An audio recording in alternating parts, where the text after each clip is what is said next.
Assalamualaikum. A very good morning. વિદ્યાર્થી મિત્રો, last લેક્ચરની અંદર આપણે આઠવાણીયુક્ત પીણા વિશે ભણતા હતા કે સૂક્ષ્મજીવો વડે આપણે જે આઠવાણીયુક્ત પીણા છે તે કઈ રીતે બનાવી શકાય, બરાબર? તેના વિશે આપણે ભણતા હતા અને એની અંદર આપણે જોયેલું કે જે વાઇન, બિયર, વિસ્કી, બ્રાન્ડી જે છે તે યીસ્ટ વડે ઉત્પન્ન કરવામાં આવતી હતી પહેલાના જમાનામાં, અને એ જ રીતે આજે પણ બનાવવામાં આવે છે ઘણી જગ્યાએ. અને અત્યારે જે છે તે યીસ્ટ એક પ્રકારની છે, નામ છે સેકેરોમાઇસિસ સેરેવિસી. એનો ઉપયોગ જે છે તે બ્રેડ બનાવવા માટે ઉપયોગ કરવામાં આવે છે, બરાબર છે. ચાલો, ત્યાર પછી બેવર્સ યીસ્ટ જે છે તે ઇથેનોલના ઉત્પાદન માટે પણ તેનો ઉપયોગ કરવામાં આવે છે, બરાબર. તો આ આઠવાણીયુક્ત પીણાની અંદર સૂક્ષ્મજીવો કઈ રીતે ઉપયોગ થાય છે તે આપણે લાસ્ટ લેક્ચરની અંદર જોયેલું હતું. ત્યાર પછી આપણે આ પ્રતિજૈવિક દ્રવ્ય વિશે પણ જોતા હતા, બરાબર. તો અડધું થયેલું હતું, આજે એને ફરીથી લઈ લઈએ. તો પ્રતિજૈવિક દ્રવ્યો એટલે કે એન્ટીબાયોટિક, બરાબર. એન્ટી એટલે કે વિરોધ કરતું, બરાબર. અને બાયોટિક એટલે સજીવ. બાયો મતલબ શું થાય? સજીવ, બરાબર. એટલે કે સજીવનું વિરોધ કરનારી કોઈ વસ્તુ. કેવું સજીવ? સજીવનો મતલબ અહીંયા શું થશે? તો સૂક્ષ્મજીવ, એટલે કે બીજા શબ્દોમાં આપણે કહીએ તો બેક્ટેરિયા, બરાબર છે. જો અહીંયા તમે જોઈ શકો છો, એન્ટીનો અર્થ શું થશે? વિરુદ્ધ. અને બાયોનો અર્થ જે છે તે થશે જીવન, બરાબર. એટલે કે જીવનની વિરુદ્ધ, લાઈફ અગેન્સ્ટ અથવા અગેન્સ્ટ લાઈફ, બરાબર. તો એ મનુષ્યના જીવનના આધારે મતલબ સંદર્ભમાં નથી, બરાબર. તે શેના સંદર્ભમાં છે? તો સૂક્ષ્મજીવોના સંદર્ભમાં છે, બરાબર. તો પ્રતિજૈવિક દ્રવ્યો જે છે તે એક પ્રકારના રસાયણ છે, ખાસ પ્રકારના શું છે? રસાયણ છે, કેમિકલ છે, કે જેમનું નિર્માણ સૂક્ષ્મજીવો દ્વારા કરવામાં આવે છે. પ્રતિજૈવિક દ્રવ્યોનું નિર્માણ શેનાથી કરવામાં આવે છે? સૂક્ષ્મજીવો. અને સૂક્ષ્મજીવો બેક્ટેરિયા પણ હોઈ શકે, ફૂગ પણ હોઈ શકે, બરાબર. તો એના દ્વારા તેનું ઉત્પાદન કરવામાં આવે છે. અને મનુષ્યની અંદર જે રોગકારકો હોય, રોગ સર્જનારા, રોગ કરનારા હોય, તેમને મારી નાખે છે, અથવા તો તેમની જે વૃદ્ધિની પ્રક્રિયા છે તેને મંદ કરી દે છે, ઓછી કરી દે છે, બરાબર. કે જેનાથી આપણને પછી રોગ થતો નથી. ચાલો, સામાન્ય તો ઉપયોગમાં લેવાતી એન્ટીબાયોટિક પેનિસિલિન થી દરેક પરિચિત છો, બરાબર. તમે કદાચ નામ સાંભળ્યું હશે, ન સાંભળ્યું હોય તો આ નામ ધ્યાનમાં રાખજો, બરાબર. આગળ ઘણી વખતે આવશે. તો પેનિસિલિન જે છે તે સૌ પ્રથમ શોધાયેલી એન્ટીબાયોટિક છે, અથવા પ્રતિજૈવિક દ્રવ્ય છે, બરાબર. યાદ રાખજો, ઘણી વખત એમસીક્યુમાં આવી જાય છે કે સૌ પ્રથમ શોધાયેલ એન્ટીબાયોટિક કઈ? તો પેનિસિલિન. નામ યાદ રાખજો, બરાબર. અને તેની શોધ અનાયાસે થઈ હતી. અનાયાસે થઈ હતી એટલે શું? લાસ્ટ ટાઈમ બતાવ્યું કે પ્રયોગ કંઈક અલગ ચાલતો હતો અને કંઈક નવું બની ગયું, બરાબર. એટલે કે એક વૈજ્ઞાનિક હતા, મહાન વૈજ્ઞાનિક છે, નામ યાદ રાખજો, એલેક્ઝાન્ડર ફ્લેમિંગ. નામ યાદ રાખજો, બરાબર. ખૂબ જ મહાન વૈજ્ઞાનિક છે કે જેમણે આ પેનિસિલિન એટલે કે એન્ટીબાયોટિકની શોધ કરી હતી, બરાબર. કઈ રીતે થઈ? તો તે શું કરે? તેમણે શું કરેલું કે એક પ્રયોગ કરતા હતા, અને એ પ્રયોગ જે છે તે બેક્ટેરિયાની ઉપર કરી રહ્યા હતા. કયા પ્રકારના બેક્ટેરિયા? તેનું નામ આપ્યું છે સ્ટેફાઇલોકોકાઈ, બરાબર. સ્ટેફાઇલોકોકાઈ બેક્ટેરિયાની ઉપર કોઈ ખાસ કાર્ય કરી રહ્યા હતા, પ્રયોગ કરી રહ્યા હતા, બરાબર. તો તેમણે શું કર્યું કે એક પેટ્રી ડીશ લીધી. અહીંયા બતાવું તમને કે પેટ્રી ડીશ એટલે કે આવી કોઈ ગોળ કાચની એક ડીશ આવે, બરાબર. એ તમે કદાચ જોઈ હશે લેબની અંદર, બરાબર. તો તેમણે જોયું કે ધોયા વગરની એક સંવર્ધિત પ્લેટ પર મોલ્ડ ઉત્પન્ન થઈ ગઈ. તો તેમણે આ પ્લેટની ઉપર જ્યારે કાર્ય કરતા હતા તો અહીંયા પ્લેટની ઉપર આ રીતે બેક્ટેરિયા હતા, બરાબર. આ રીતે ઘણી જગ્યાએ શું હતા? બેક્ટેરિયા હતા. તો પછી એમણે આ પ્રયોગ થયા પછી પ્લેટને ધોયા વગર એમ જ મૂકી દીધી. ધોયા વગર એમ જ મૂકી દીધી. જે રીતે તમે લેબમાં પણ કરો છો ને, તો સાધનો વાપરો અને સાફ કર્યા વગર એમ જ મૂકી દો છો. તો એવી જ રીતે આ વૈજ્ઞાનિકે પણ શું કર્યું હતું કે આ જે પ્લેટ હતી, પેટ્રી ડીશ હતી, તેને ધોયા વગર એમ જ મૂકી દીધી, કે જેની ઉપર બેક્ટેરિયા હતા. કયા? સ્ટેફાઇલોકોકાઈ. થોડા સમય પછી તેણે શું જોયું કે પ્લેટની ઉપર મોલ્ડ ઉત્પન્ન થઈ ગઈ. શું ઉત્પન્ન થઈ ગઈ? મોલ્ડ. હવે આ મોલ્ડ શું છે? તો એક પ્રકારની ફૂગ છે. મોલ્ડ એટલે શું? ફૂગ છે, બરાબર છે. તો જે માની લો કે આ આખી જગ્યાએ શું હતા, બેક્ટેરિયા હતા. આખી જગ્યાએ અહીંયા દરેક જગ્યાએ બેક્ટેરિયા હતા. તો એણે શું જોયું કે જે જગ્યાએ આ મોલ્ડ ઉત્પન્ન થાય, માની લો કે આ જગ્યાએ જો મોલ્ડ ઉત્પન્ન થાય, જો અને બીજા કલરમાં બતાવું, બ્લુ થી બતાવીએ આપણે. માની લો કે આ જગ્યાએ મોલ્ડ ઉત્પન્ન થાય, બરાબર. આટલા વિસ્તારની અંદર જો મોલ્ડ ઉત્પન્ન થાય, બરાબર, તો આટલા વિસ્તારમાં મોલ્ડ ઉત્પન્ન થઈ ગઈ. તો હવે જે જગ્યાએ મોલ્ડ ઉત્પન્ન થઈ, બરાબર, તો એ જગ્યાએ જે બેક્ટેરિયા હતા અથવા એની આજુબાજુના વિસ્તારમાં આ જે બેક્ટેરિયા હતા સ્ટેફાઇલોકોકાઈ, તે પછી ગાયબ થઈ ગયા ત્યાંથી. પેલા હતા, થોડી વાર મૂકી રાખી તેને, બરાબર, 1-2 દિવસ મૂકી રાખી, બરાબર.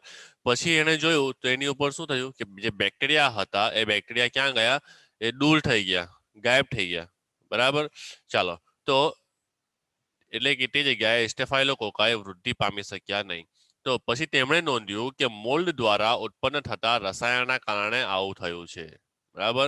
એટલે કેમ ગાયબ થઈ ગયા તે, તો તેમણે એ નક્કી કર્યું કે મોલ્ડ જ્યારે એટલે કે ફૂગ જ્યારે આ પેટ્રી ડીશની ઉપર જ્યારે ઉત્પન્ન થઈ, તો એ ફૂગમાંથી કોઈ ચોક્કસ પ્રકારનું રસાયણ બહાર નીકળ્યું, કેમિકલ બહાર નીકળ્યું, અને એ કેમિકલે શું કર્યું, તો આ જેટલા પણ બેક્ટેરિયા હતા, બરાબર, આજુબાજુ, એ દરેક બેક્ટેરિયાઓને શું કર્યા, મારી નાખ્યા અથવા તો નાશ કરી નાખ્યું તેનું, બરાબર. તો આ એક રસાયણ હતું. એ રસાયણને આ એલેક્ઝાન્ડર ફ્લેમિંગ નામના વૈજ્ઞાનિકે શું નામ આપ્યું, પેનિસિલિન નામ આપ્યું. ઓકે. કેમ પેનિસિલિન નામ આપ્યું, તો આગળ જઈને પછી ખબર પડી કે એ જે મોલ્ડ હતી એટલે કે એ જે ફૂગ હતી, તે ફૂગનું નામ છે પેનિસિલિયમ નોટેટમ. ઓકે. પેનિસિલિયમ નોટેટમ નામની ફૂગ ઉત્પન્ન થઈ હતી, બરાબર. ત્યારે તો એના નામ પરથી તેણે શું નામ આપ્યું આ રસાયણને, તેમાંથી ફૂગમાંથી જે રસાયણ બને છે તેને નામ આપ્યું પેનિસિલિન, બરાબર. કઈ ફૂગમાંથી મેળવ્યું, તો પેનિસિલિયમ નોટેટમ, બરાબર. તો આ એનો પ્રયોગ હતો. પ્રયોગ શેનો હતો, તો સ્ટેફાઇલોકોકસની ઉપર તે પ્રયોગ કરી રહ્યા હતા અને શું થઈ ગયું, તો પેનિસિલિન ઉત્પન્ન થઈ ગઈ. ઓકે. ચાલો, ત્યારબાદ ઘણા સમય પછી બીજા વૈજ્ઞાનિક આવે છે જેનું નામ છે અર્નેસ્ટ ચેન અને હાર્વર્ડ ફ્લોરે.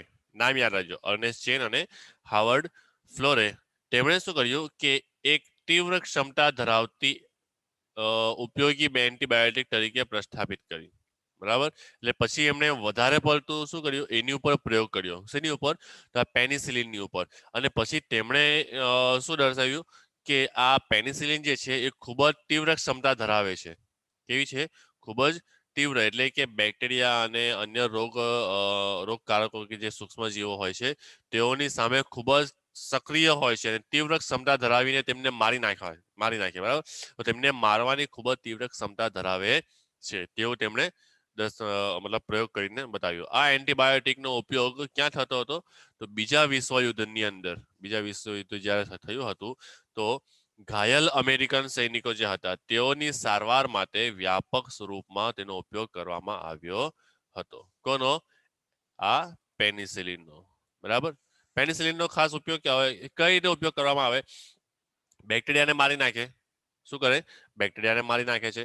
તો તમે જોયું હશે કે તમને કોઈ જગ્યાએ કટ વાગે, હાથમાં આપણને કોઈ પણ જગ્યાએ કટ વાગી જાય તો આપણે શું લગાવીએ, તેની ઉપર ટ્યુબ લગાવીએ, બરાબર. તો એ ટ્યુબ શું હોય કે ટ્યુબની અંદર એવી તો શું વસ્તુ છે કે આપણા આ જે ઘા આપણને વાગ્યો છે તે ઘાને સારું કરી દે છે. તો ટ્યુબની અંદર એવી ઘાને જોડવાનું કોઈ એવું કોઈ ખાસ વસ્તુ હોતી નથી કે જેના કારણે આપણે જે ઘા થયો છે તે ઘા સારું થઈ જાય, બરાબર.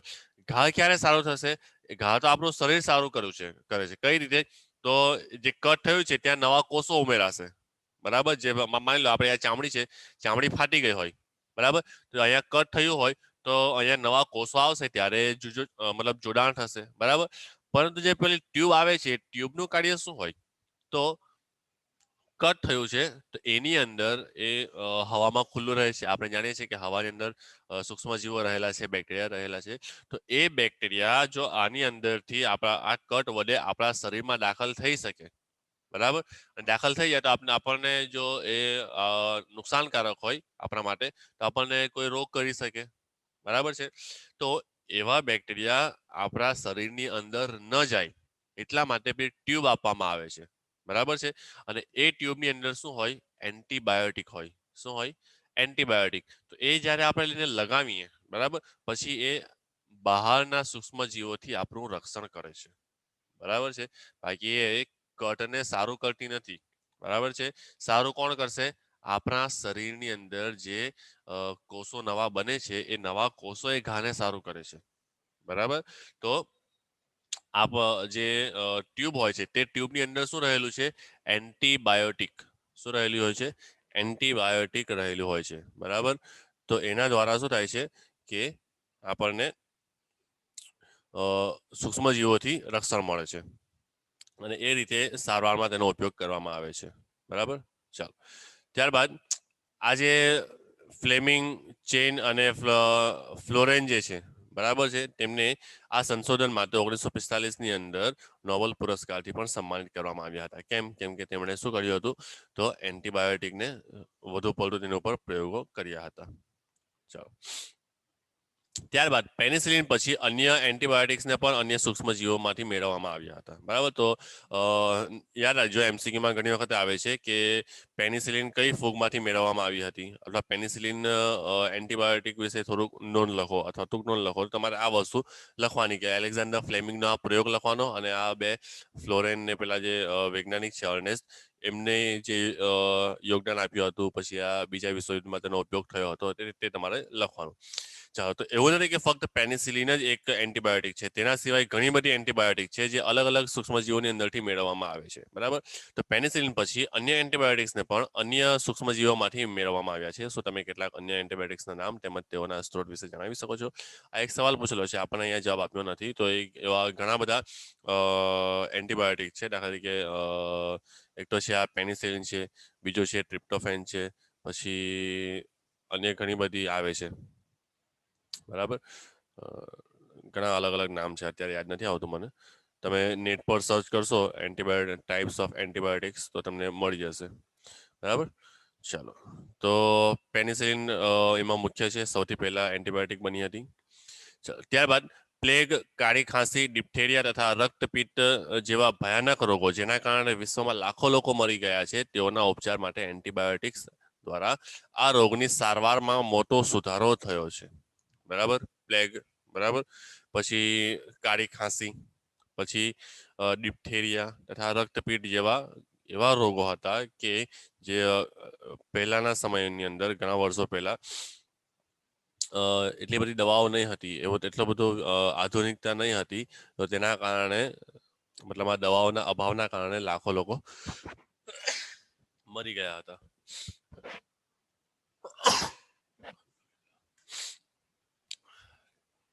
એ સમયે એન્ટીબાયોટિક્સની તો શોધ થઈ ગઈ હતી. તો એન્ટીબાયોટિક્સ દ્વારા શું થયું હતું? તો મોટો સુધાર થયો હતો. આપણે એન્ટીબાયોટિક્સ વિનાનો વિશ્વ કલ્પી શકતા નથી. જો એન્ટીબાયોટિક્સ ના હોય તો મેડિકલ ક્ષેત્રે અને આરોગ્ય ક્ષેત્રે આપણને ખૂબ જ તકલીફ પડે. ઓકે, તો આ છે ઔદ્યોગિક ઉત્પાદન ક્ષેત્રે સૂક્ષ્મજીવોનો યોગદાન. બરાબર. એમાં આપણે આઠવણયુક્ત પીણા અને એન્ટીબાયોટિક વિશે જોયું. ચાલો, હવે આગળ જોવાનું છે કે આ સૂક્ષ્મજીવો વડે રસાયણો, ઉત્સેચકો અને અન્ય જૈવ સક્રિય અણુઓ કઈ રીતે બને છે, મતલબ કયા કયા બને છે. બરાબર.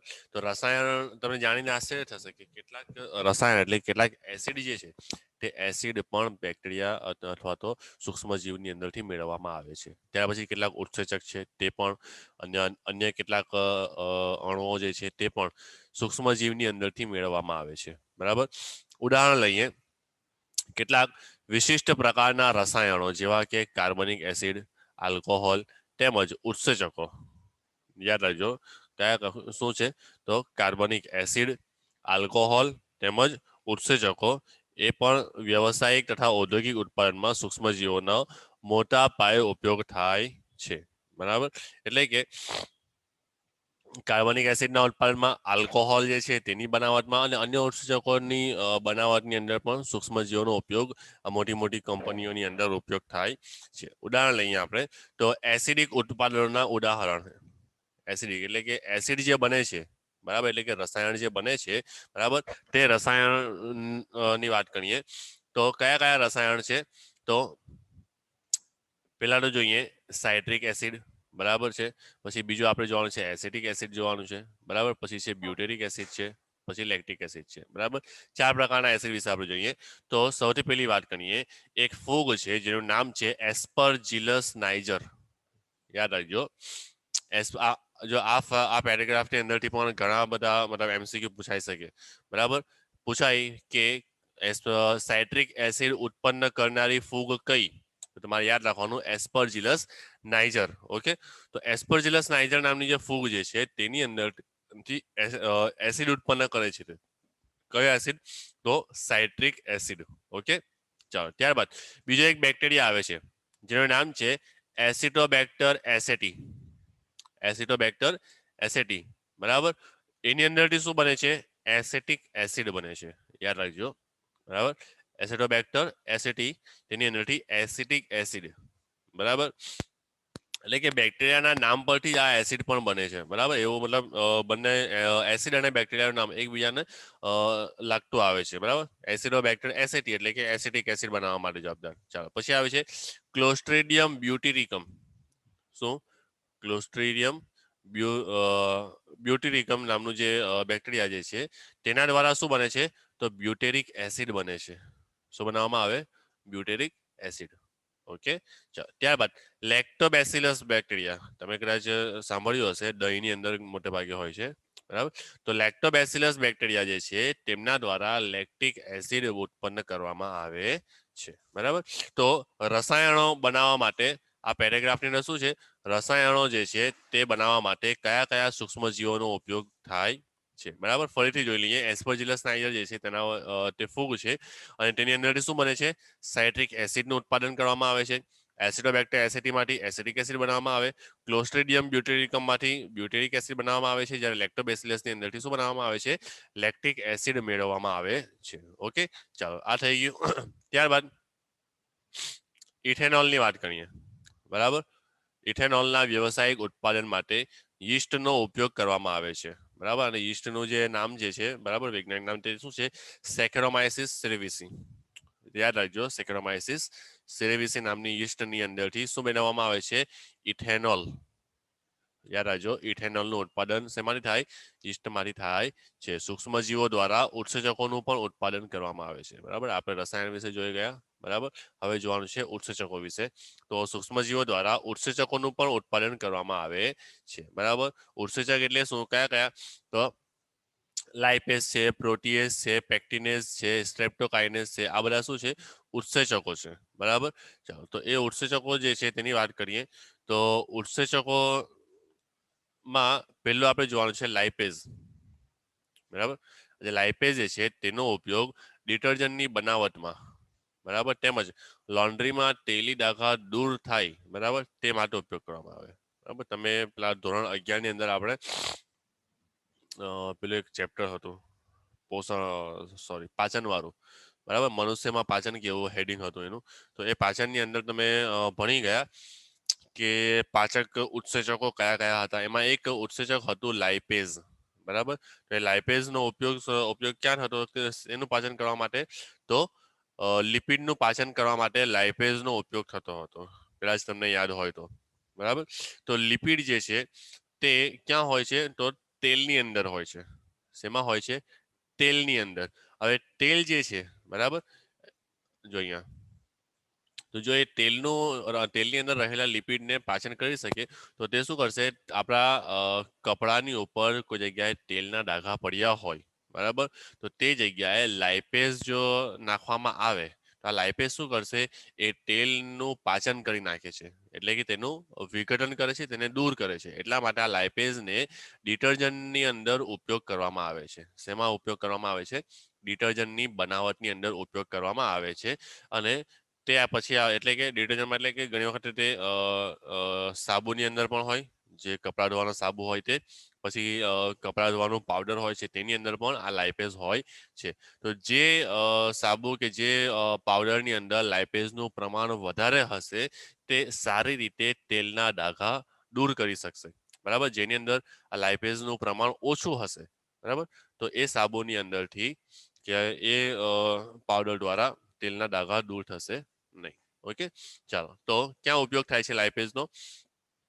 ડિટર્જન્ટની બનાવટમાં તેમજ લોન્ડ્રીમાં તેલી ડાઘા દૂર કરવા માટે થાય છે. બરાબર.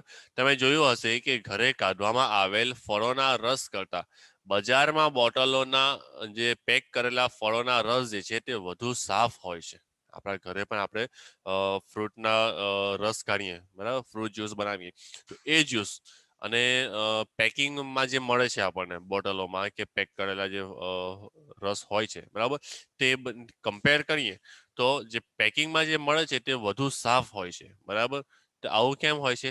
તો એને પણ બે પ્રકારના ઉત્સેચકો વડે તેને શુદ્ધ કરવામાં આવે છે. જો અહીંયા બોટલમાં પેક કરેલ ફ્રૂટ જ્યુસને પેક્ટિનેઝ અને પ્રોટીએઝ, બરાબર, યાદ રાખજો, પેક્ટિનેઝ અને પ્રોટીએઝ, બરાબર, પેક્ટિન અને પ્રોટીનનો તે શું કરે, આ પ્રોટીએઝ છે તે શું કરશે, પ્રોટીનનું પાચન કરે છે. બરાબર. તો પેક્ટિનેઝ અને પ્રોટીએઝ વડે તેને શુદ્ધ કરવામાં આવે છે.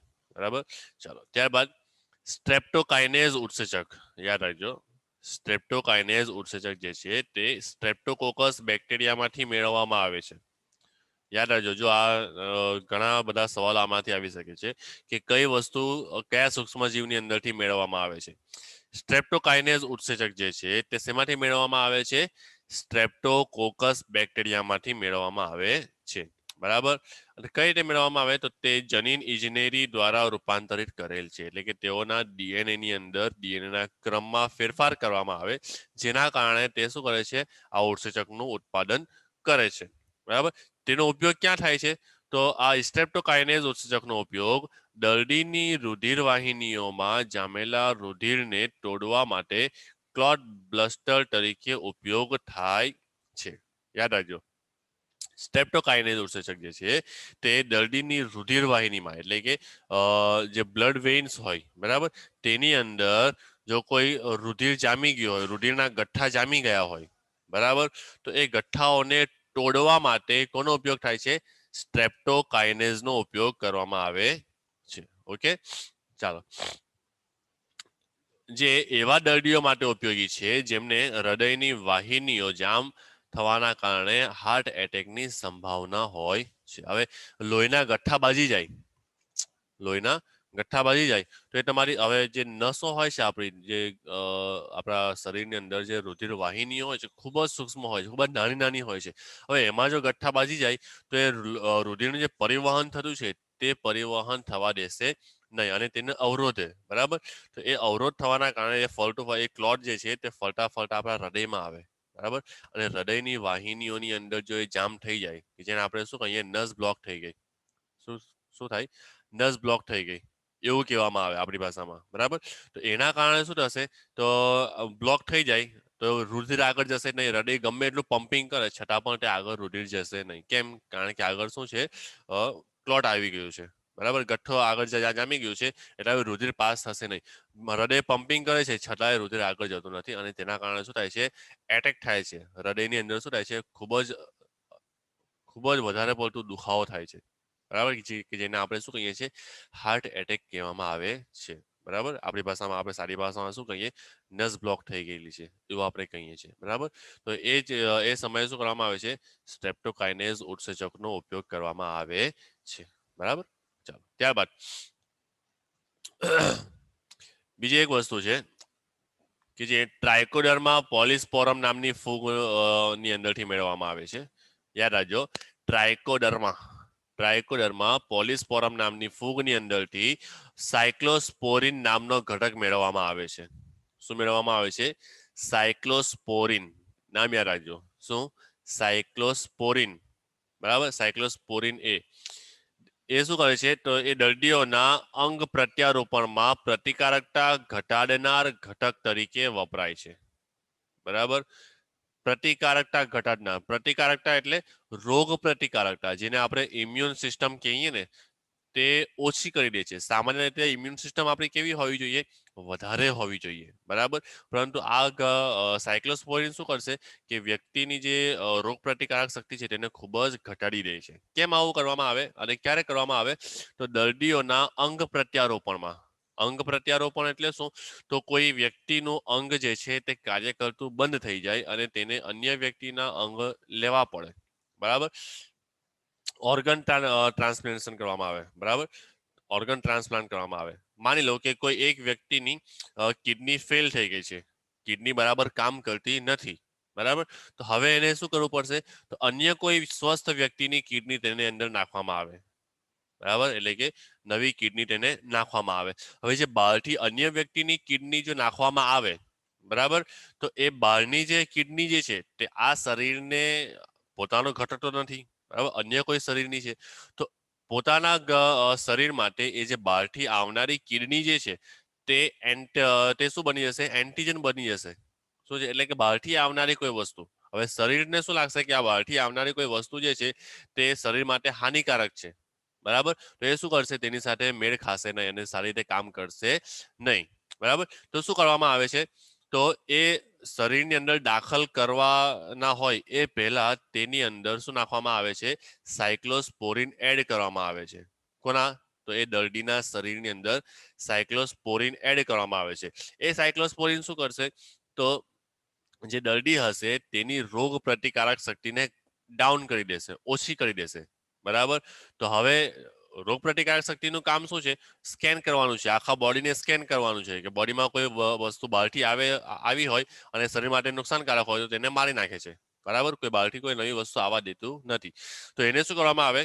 સાયક્લોસ્પોરિન વડે આપણી જે રોગ પ્રતિકારક શક્તિ છે તેને ડાઉન કરી દેવામાં આવે, ઓછી કરી દેવામાં આવે. જ્યારે ખૂબ જ ઓછી થઈ જાય એ સમયે દર્દીને નવી કિડની નાખવામાં આવે છે, બરાબર. નવી કિડની જેમ જેમ પછી કાર્ય થતી જાય તેમ તેમ પછી ધીમે ધીમે તેની ઇમ્યુન સિસ્ટમ જે છે એટલે કે રોગ પ્રતિકારક શક્તિ જે છે તેમ ધીમે ધીમે તે વધી જાય છે, બરાબર છે. અને વધી જશે પછી ઓલરેડી પેલી કામ કરતી થઈ ગઈ છે કિડની, બરાબર.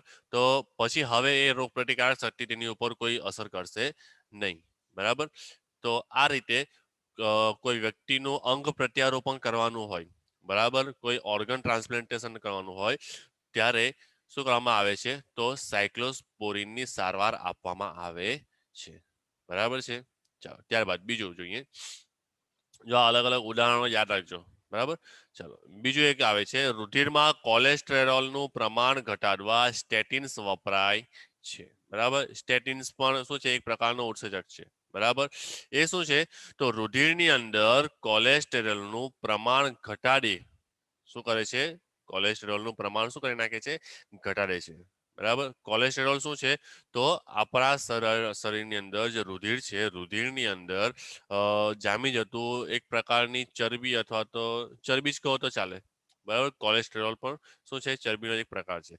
તો એ જ્યારે પ્રમાણ વધી જાય, બરાબર, તો એ જેવી રીતે પેલું ક્લોટનું કાર્ય કરે છે તેવી રીતે આ પણ કાર્ય કરે છે, બરાબર. કોઈ જગ્યાએ જામી જાય છે અને ત્યાંથી રુધિરનો પ્રવાહ જે પરિવહન થતું છે તેને અવરોધે, બરાબર. તો તેના કારણે પણ આપણને હાર્ટ એટેક થઈ શકે, બરાબર. અને આ જે છે તે મોટે ભાગે ક્યાં જોવા મળે છે? તો જે મેદસ્વી વ્યક્તિ હોય, બરાબર, ખૂબ જ જાડા વ્યક્તિઓ હોય, બરાબર, તેઓની અંદર આ ઘટના કોલેસ્ટેરોલનું પ્રમાણ વધારે હોય છે, બરાબર. વગર કામની ચરબી તેઓની અંદર ભરેલી હોય છે આખા શરીરની અંદર અને તેના કારણે તેઓને ઘણી વખતે હૃદય સંબંધિત કે પછી રુધિર સંબંધિત સમસ્યાઓ થાય છે. તો એ કોલેસ્ટેરોલનું પ્રમાણ ઘટાડવા માટે એક ઉત્સેચક વપરાય છે કે જેનું નામ શું છે? સ્ટેટિન્સ છે, બરાબર છે. અને આ સ્ટેટિન્સ જે છે તે શેમાંથી મેળવવામાં આવે છે? તો મોનાસ્કસ પુર્પુરિયસ નામ યાદ રાખજો. યીસ્ટ છે. આ શું છે? એક પ્રકારની યીસ્ટ છે કે જેનું નામ શું છે? મોનાસ્કસ પર્પુરિયસ, બરાબર. તો એની અંદરથી આ સ્ટેટિન્સ મેળવવામાં આવે છે કે જે શું કરશે? કોલેસ્ટેરોલનું પ્રમાણ ઘટાડે છે. કઈ રીતે ઘટાડે? તો જે કોલેસ્ટેરોલ બનાવવા માટે જે ઘટકો વપરાય છે તે ઘટકોને આ ઓછું કરી દે છે. સ્ટેટિન શું કરશે કે કોલેસ્ટેરોલ બનાવવા માટેના જે ઉત્સેચકો છે તેને શું કરશે? નાશ કરી દે છે. એટલે કોલેસ્ટેરોલ તેમાંથી બનશે જ નહીં, બરાબર. એટલે જો અહીંયા કોલેસ્ટેરોલના સંશ્લેષણ માટે જવાબદાર ઉત્સેચક સ્પર્ધા નિગ્રાહકની જેમ કાર્ય કરે છે, બરાબર. એટલે કે કોલેસ્ટેરોલ બનાવનારા જે ઉત્સેચકો છે તેઓની સાથે સ્પર્ધા કરે છે. એટલે કે આ જે સ્ટેટિન્સ છે તે કોલેસ્ટ્રોલ બનાવવા માટેના ઉત્સેચકો સાથે લડે છે, બરાબર. અને તેઓનો નાશ કરે છે અથવા તેની વૃદ્ધિને અવરોધે, બરાબર. તો આ રીતે કોલેસ્ટ્રોલનું પ્રમાણ અટકાવે અથવા તો ઓછું કરી દે છે, બરાબર છે. તો આ છે ઉત્સેચકો નો ઉપયોગ, બરાબર, કઈ કઈ જગ્યાએ કયા કયા સૂક્ષ્મજીવોમાંથી મેળવવામાં આવે છે. તો ઘણી વખત આ 3 માર્ક્સ કે 4 માર્ક્સની અંદર પણ પૂછાય છે, યાદ રાખજો.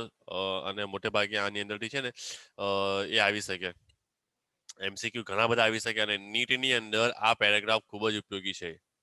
આટલો જે આ પેરેગ્રાફ છે, બરાબર, આ પેરેગ્રાફ નીટ માટે ખૂબ જ ઇમ્પોર્ટન્ટ છે, કારણ કે આની અંદરથી ઘણા બધા એમસીક્યુ આવી શકે કે કયો ઉત્સેચક કે કયો એસિડ કયા સૂક્ષ્મજીવની અંદરથી મેળવવામાં આવે છે, યાદ રાખવાનું છે. નોટની અંદર લખી લેજો.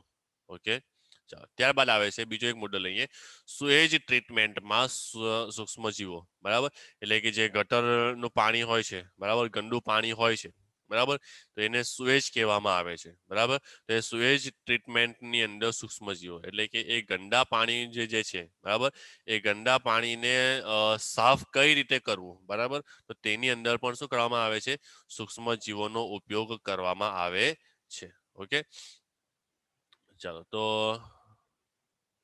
ટોપિક લાંબો છે, 1-2 મિનિટ આપણી પાસે છે.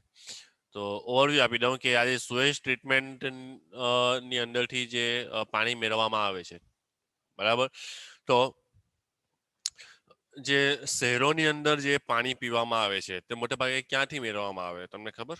તમને કદાચ ના ખબર હશે તો એ જે આ નદી હોય છે, બરાબર, તો એ નદીની અંદરથી જે ગંદુ પાણી હોય છે, નદીનું પાણી તો ગંદુ જ હોય, કારણ કે નદીની અંદર કેમિકલ પણ હોય, ઇન્ડસ્ટ્રીનો કચરો પણ હોય ને ગટર પણનું પાણી ને બધું જ નાળીઓનું પાણી ને બધું એમાં જ જાય છે. તો એ પાણીને ચોખ્ખું કરીને એ જ પાણી પછી પીવામાં આવે છે, બરાબર. એટલે મળમૂત્ર વાળું પાણી ક્યાં જાય છે? નદીમાં જાય છે, અને એ જ નદીનું ગંદુ પાણી જે છે તે લેવામાં આવે છે, અને તેને આ સૂક્ષ્મજીવો વડે ટ્રીટમેન્ટ આપવામાં આવે છે, અને પછી એ જ પાણીને પીવામાં આવે છે, બરાબર. ચાલો, આપણે જાણીએ છીએ કે શહેરો અને નગરોમાં પ્રતિદિન મોટા પ્રમાણમાં ગંદા પાણીનું સર્જન થાય છે, જે મુખ્ય ઘટક માનવ મળ છે, બરાબર. એટલે કે શહેરની અંદર ગામડાઓની જેમ કે શહેરમાં પેલા ખાડકુઆ ખોદવામાં નહીં આવે, ત્યાં શું કરવામાં આવે, સેફ્ટી ટેન્ક બનાવવામાં આવે, એટલે કે એક પ્રકારનો ખાડો જ હોય છે, અને તેની અંદરથી માનવ મૂત્ર નું મૂત્ર અને મળ જે હોય છે એ બધું મતલબ આ ગટરમાંથી બહાર આવે છે, અને ક્યાં જાય છે, તો ખાડીમાં જાય છે, અને ખાડી પછી ક્યાં જાય છે, તો નદીની અંદર જાય છે, બરાબર. તો આ જે ગંદુ પાણી જે નીકળે છે, બરાબર, બાથરૂમનું હોય કે પછી કપડાં ધોવાનું હોય કે વાસણ ધોવાનું હોય કે નાહવાનું હોય કે માનવ મળમૂત્ર બધું એક સાથે એક ખાડીમાં ભેગું થાય છે, અને ત્યાંથી પછી નદીમાં જાય છે, બરાબર. તો નગરના આ ગંદા પાણીને વાહીન મળ કહેવામાં આવે છે, એટલે કે સિવેજ કહેવામાં આવે છે, સુએજ કહેવામાં આવે, બરાબર. તેમાં બહોળી માત્રામાં કાર્બનિક પદાર્થો અને સૂક્ષ્મ જીવો જોવા મળે છે, બરાબર. અને એ પાણીની અંદર મોટે ભાગે ગંદકી કઈ હોય છે, તો માનવ મળની ગંદકી હોય છે, અને તેની અંદર મોટા પ્રમાણમાં કાર્બનિક પદાર્થો અને સૂક્ષ્મજીવો જોવા મળે છે. તેમાંના કેટલાક એવા હોય છે કે જે રોગજન્ય હોય છે. હવે ગંદી વસ્તુ છે તો ત્યાં શું રહે છે, તો સૂક્ષ્મજીવો જ રહે છે, બરાબર. અને સૂક્ષ્મજીવો પણ કેવા કે જે આપણને રોગ કરી શકે, બરાબર, તેવા જ હશે આવા પાણીની અંદર. તો તમને આશ્ચર્ય થશે કે સુએજની આટલી મોટી માત્રા અથવા શહેરી ગંદા પાણીનો નિકાલ કેવી રીતે કરવામાં આવે છે, બરાબર. તેને પ્રાકૃતિક જળાશયો જેવા કે નદી, ઝરણા અને નાળાઓ સીધું જ તે સ્વરૂપમાં છોડવામાં આવતું નથી. કેમ? બરાબર, એ તમે સમજી શકો છો, બરાબર. અહીંયા તો એમ કહેવામાં આવ્યું છે કે સીધું નદી ઝરણાઓમાં છોડવામાં આવતું નથી, પરંતુ હકીકત એ છે કે સીધે સીધું બધું ક્યાં જાય છે, નદીમાં જ જાય છે, બરાબર. આપણા ઘરોમાંથી જે ગટર લાઈન નીકળે છે તે મોટી બહાર ગામની ખાડીમાં જાય છે, અને એ ખાડી ક્યાં જશે, નદીમાં જ જશે, બરાબર. એ નદીમાં જવા પહેલા તેને કોઈ ચોખ્ખું કરતું નથી. આ પાણીને વિસર્જિત કરતા પહેલા સુએજ ટ્રીટમેન્ટ પ્લાન્ટ લગાવવામાં આવે છે, બરાબર. અમુક શહેરોમાં જે મોટા શહેરો હોય, સારા શહેરો હોય તે જગ્યાએ તે હોય છે, પરંતુ આપણા વિસ્તારોની અંદર આ પ્રકારની વ્યવસ્થા ખૂબ જ ઓછા પ્રમાણમાં જોવા મળે છે, અને મોટે ભાગે તો હોતી જ નથી, બરાબર. જો તમને અહીંયા આ એક આકૃતિ બતાવી છે, સુએજ ટ્રીટમેન્ટ પ્લાન્ટના એક ભાગની છે, બરાબર. ચલો, એમાં શું છે, તો